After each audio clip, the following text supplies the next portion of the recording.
ഹാഫിസ് മുഹമ്മദിന്റേതായിരുന്നു. ഇക്കഴിഞ്ഞ ഈ എഴുത്തിനിരുത്തൽ പരിപാടിയിൽ അയാൾ പോയി എഴുത്തിനിരുത്തി മുസ്ലിം കുട്ടിയെ കൊണ്ട്, കണ്ടോ, പർദ്ദയിട്ട പെണ്ണുങ്ങൾ അപ്പുറത്ത്, തൊപ്പിയിട്ട മുസ്ലിം കുട്ടിയെ കൊണ്ട്. ആരാണ്? മനോരമയുടെ പേരിൽ നടന്ന എഴുത്തിനിരുത്തൽ സംരംഭത്തിൽ ഇയാൾ സഹകരിച്ചുകൊണ്ട് എഴുത്തിനിരുത്തൽ നടത്തുകയാണ്. അപ്പൊ ചോദിക്കും, ഓ ഇപ്പൊ എഴുത്തിനിരുത്തലും നിങ്ങൾക്ക് ശിർക്കായില്ലേ, നിങ്ങൾക്ക് ഇപ്പൊ എന്താ ശിർക്കാകാത്തത് എന്നൊക്കെ ഒരു പക്ഷേ നമ്മുടെ ഇതിനെയൊക്കെ ന്യായീകരിക്കുന്ന വിഭാഗങ്ങൾ ചോദിച്ചു വന്നുവരും. എന്നാ സുഹൃത്തുക്കളെ, നിങ്ങൾക്ക് കേൾക്കണം, ഇത് ശിർക്കാണെന്ന് ഞങ്ങളല്ല പറഞ്ഞിട്ടുള്ളത്. ഇവർ തന്നെ എഴുതിയിട്ടുള്ള വിദ്യാരംഭവും സാംസ്കാരിക സംലയനവും, ഇത് മതം നവോത്ഥാനം പ്രതിരോധം എന്ന പേരിൽ ചെറിയമുണ്ടം അബ്ദുൽ ഹമീദ് മദനിയുടെ ലേഖനങ്ങളുടെ ഒരു സമാഹാരം യോധ പുറത്തിറക്കിയിട്ടുണ്ട്. അതിലൊരു ലേഖനത്തിലെ കുറച്ച് ഭാഗങ്ങൾ നിങ്ങൾ കേട്ടോളി. അറിവിന്റെ മധുരം പകരുന്ന അക്ഷരപൂജയെ സംബന്ധിച്ച റിപ്പോർട്ടുകളുമായാണ് കഴിഞ്ഞ ശനിയാഴ്ചയിലെ പത്രങ്ങൾ പുറത്തു വന്നത്. അതിൽ പങ്കെടുക്കാൻ മലയാളികളുടെ മനസ്സിനെ പാകപ്പെടുത്തുന്നതിനു വേണ്ടി തയ്യാറാക്കിയ റിപ്പോർട്ടുകളും ലേഖനങ്ങളും മുൻ ദിവസങ്ങളിലെ പത്രങ്ങളിലും നിറഞ്ഞു നിന്നു.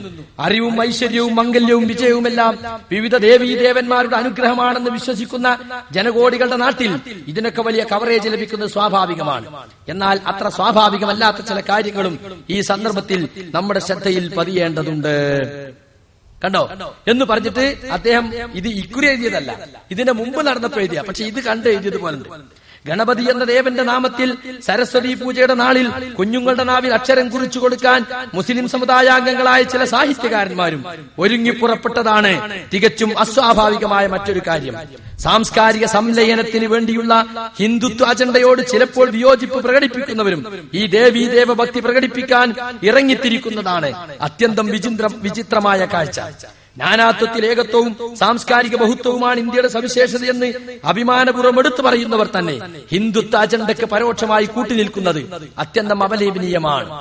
ഈ ലേഖനം മുഴുവൻ വായിക്കേണ്ടതാണ്, കൗറിക്ക് കൊള്ളുന്ന ലേഖനാണ്.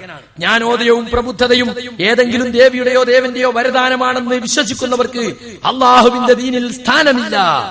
മുഹമ്മദ് നബി സല്ലല്ലാഹു അലൈഹി വസല്ലമക്ക് അല്ലാഹുവിൽ നിന്ന് ആദ്യമായി ലഭിച്ച സന്ദേശം ഭ്രൂണത്തിൽ നിന്ന് മനുഷ്യനെ സൃഷ്ടിച്ചു വളർത്തിയ പേന മുഖേന പഠിപ്പിച്ച സാക്ഷാൽ രക്ഷിതാവിന്റെ നാമത്തിൽ വായിക്കാനുള്ള ആഹ്വാനമാണ്. ഇനിയും കുറെ പറഞ്ഞിട്ട് അദ്ദേഹം പറയാ, അതിനാൽ ദൈവവിശ്വാസി പഠിക്കാനും പഠിപ്പിക്കാനും തുടങ്ങുന്നത് അക്ഷരവിദ്യയും ആവിഷ്കാര ശേഷിയും നൽകി നമ്മെ അനുഗ്രഹിച്ച സ്രഷ്ടാവിന്റെ നാമത്തിലായിരിക്കണം. അതിനെതിരായ ഏത് നിലപാടും സ്രഷ്ടാവിനുള്ള അവിശ്വാസവും അവനോടുള്ള കൃതജ്ഞതയുമായിരിക്കും.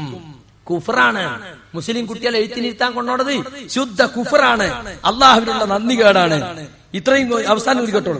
ഗണപതിയുടെ നാമം നാവിൽ എഴുതി കൊടുക്കുന്നത് ആരായാലും അത് മുഖേന അഭൗതികമായ അനുഗ്രഹം ലഭിക്കുമെന്ന വിശ്വാസം ഇസ്ലാം പഠിപ്പിക്കുന്ന ഏകദൈവത്വത്തിന് തികച്ചും വിരുദ്ധമാണ്. ഏകദൈവത്വം തന്നെ തൗഹീദിന് വിരുദ്ധാണ്.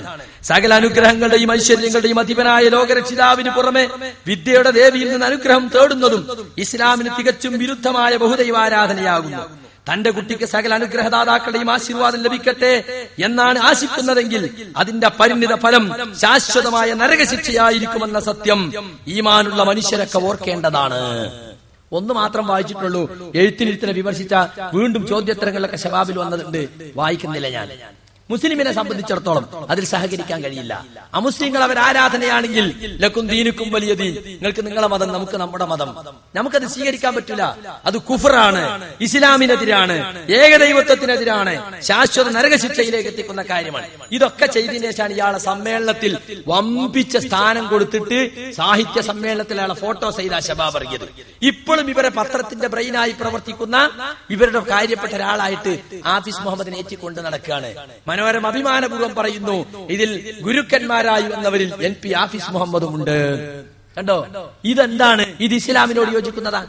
ഈ തരത്തിലുള്ള കുഫറും ശിർക്കൊക്കെ പ്രചരിപ്പിക്കലാണ് സുഹൃത്തുക്കളെ ഇവരെ സ്വഭാവമെന്ന് നിങ്ങൾ മനസ്സിലാക്കിക്കോളി. ഇതൊക്കെ പറയുമ്പോൾ നിങ്ങൾ പറയും, അതൊന്നും സംഘടനയുടെ ഉത്തരവാദപ്പെട്ട ഒരു ഭാരവാഹിയല്ലല്ലോ.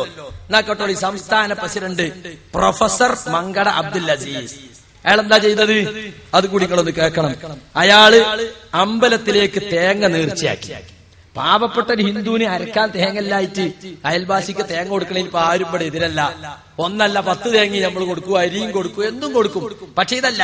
ഇതെന്താ ചെയ്തെന്ന് നിങ്ങള്? മങ്കട ജുമുഅത്ത് പള്ളിയുടെ 400 മീറ്റർ ദൂരെ 2000 വർഷങ്ങൾക്ക് മുന്നേ ക്ഷേത്രം നിലനിന്നിരുന്നതായി കണ്ടെത്തിയിരുന്നു. മനോരമയുടെ ശ്രീയിൽ വന്നതാണ്, മൈത്രിയുടെ ദേവാലയങ്ങൾ എന്ന് പറഞ്ഞിട്ട്. എന്നിട്ട് അവിടെ ക്ഷേത്രം പുനർനിർമ്മിച്ചതും അവിടെ ദേവപ്രശ്നത്തിൽ കണ്ടതും ഒക്കെ പറഞ്ഞിട്ട് ഇങ്ങനെ പറയാണ്, 1997 മങ്കട മാണിക്കേടത്ത് മഹാദേവ ക്ഷേത്ര പുനർനിർമ്മാണം തുടങ്ങിയത്. ക്ഷേത്രത്തിന്റെ നിർമ്മാണം ഇപ്പോൾ ഏകദേശം പൂർത്തിയായി. ക്ഷേത്രത്തിൽ ആദ്യത്തെ തേങ്ങയുടക്കൽ ചടങ്ങിനുള്ള തേങ്ങ മറിയുമ്മയുടെ സഹോദരനായ മങ്കട അബ്ദുൽ അസീസ് മൗലവിയാണ് നൽകിയത്. ഇങ്ങനെയുണ്ട് അമ്പലത്തിൽ തേങ്ങ ഉടക്കുക. എന്തിനാത്? മുട്ടൊക്കെ തീരാൻ വേണ്ടിയിട്ട്.